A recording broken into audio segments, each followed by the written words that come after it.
તો ગેસની supply chain ખોરવાતા મોટા સમાચાર। જે ભોજનાલયો છે તે હવે લાકડાના ચૂલા પર રસોઈ બનાવવા માટે મજબૂર છે।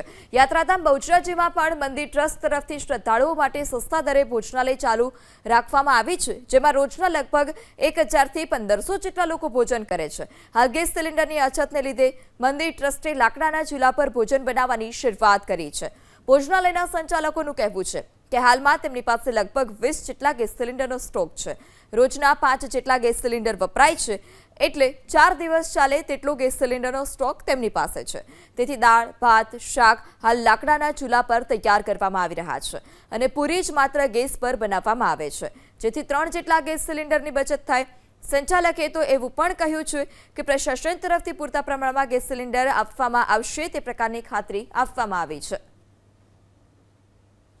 મહેસાણા યાત્રાધામ બહુચરાજીની અંદર બહુચર માતાજી ટ્રસ્ટ દ્વારા ખાસ એક ભોજનાલય ચાલે છે। વર્ષોથી આ ભોજનાલય ચાલે છે, જેમાં રોજ એક ટાઈમે 1000 કરતાં વધુ માતાજીના ભક્તો અહીંયા પ્રસાદ લે છે।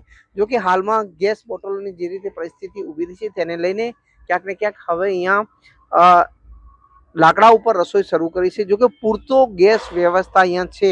હાલ હજુ પણ આપ જોઈ શકો છો મોટા પ્રમાણની અંદર ગેસની બોટલો અહીંયા પડેલી છે, પરંતુ ગેસની જે અછત છે તેને ધ્યાનમાં રાખીને હાલ લાકડાની વ્યવસ્થા પણ કરવામાં આવી છે, કારણ કે દાળ, ભાત અને શાક આ 3 જે છે તે લાકડા ઉપર તૈયાર કરવામાં આવે છે। તેના હું દ્રશ્યો બતાવવા જઈ રહ્યો છું। જે રીતે લાકડા ઉપર તૈયાર કરવામાં આવે છે, અલગ અલગ 3 ચૂલા બનાવવામાં આવે છે। આપ જોઈ શકો છો લાકડાના ચૂલા બનાવવામાં આવે છે, જેના ઉપર દાળ, ભાત અને શાક 3 બનાવવામાં આવે છે। દ્રશ્યો જોઈ શકો છો। અંદરના પણ હું દ્રશ્યો બતાવીશ કે હાલમાં પૂરી અને અન્ય જે વસ્તુ છે તે ગેસ ઉપર બનાવવામાં આવશે। આપ જોઈ શકો છો જે ગેસ ઉપર આ તમામ પૂરી સહિતનો જે વસ્તુ છે તે ચાલુ છે, પરંતુ ક્યાંક ને ક્યાંક જે રીતે ગેસની અછત છે તેને ધ્યાનમાં રાખીને આ રીતે લાકડાનો ઉપયોગ કરવામાં આવી રહ્યો છે। મારી સાથે એ સંચાલક છે, તેમનાથી વાત કરીશું। વડીલ, શું પરિસ્થિતિ હાલ છે ગેસની અને કઈ રીતે હાલ લાકડાનો પણ ઉપયોગ કરવામાં આવે છે? અમારી જોડે પૂરતી વ્યવસ્થા છે, જે તે હવે હાલ ચાલુ અત્યારે 1000 થી 1500 માણસ રોજ રસોઈ તૈયાર થાય છે। એમાં બીજી પબ્લિકને પણ મળી રહે અને તંત્ર સાથે વાત કરેલી છે, આ સાહેબ જોડે વાત કરેલી છે। સાહેબે પૂરી તૈયારી બતાવી છે કે આપણે મેળા પૂરતો બધો ગેસ મળી જશે, તૈયારી સાથે છે બધું કમ્પ્લીટ। હાલ કેટલી ગેસની બોટલો છે અને કેટલા દિવસ ચાલે એટલી છે? મારા જોડે અત્યારે હાલ 20 બોટલો છે।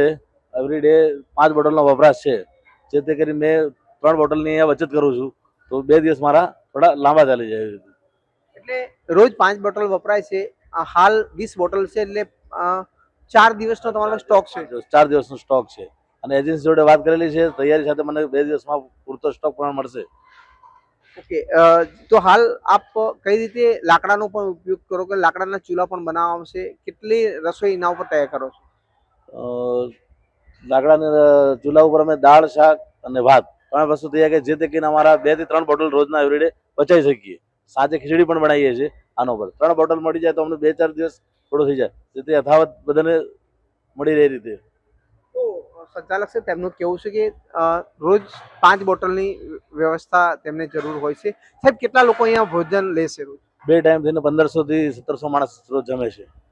તો 2 ટાઈમ થઈને 1500 થી 1700 માણસ અહીંયા રોજ જમે છે, પરંતુ જે રીતે ગેસની જે સંકટ ઊભું છે તેને પહોંચી વળવા માટે તંત્ર પણ એલર્ટ છે। બહુચરાજી ભોજનાલયની અંદર હાલ પૂરતો ગેસ વ્યવસ્થા છે, પરંતુ ક્યાંક ને ક્યાંક જે પરિસ્થિતિ ઊભી થઈ છે તેને પહોંચી વળવા જે સંચાલકો છે તે અગોતરું આયોજન કર્યું છે ને ગેસની સાથે સાથે લાકડાનો પણ યુઝ કરી રહ્યા છે। હારું નાગોરી, એબીપી અસ્મિતા, મહેસાણા।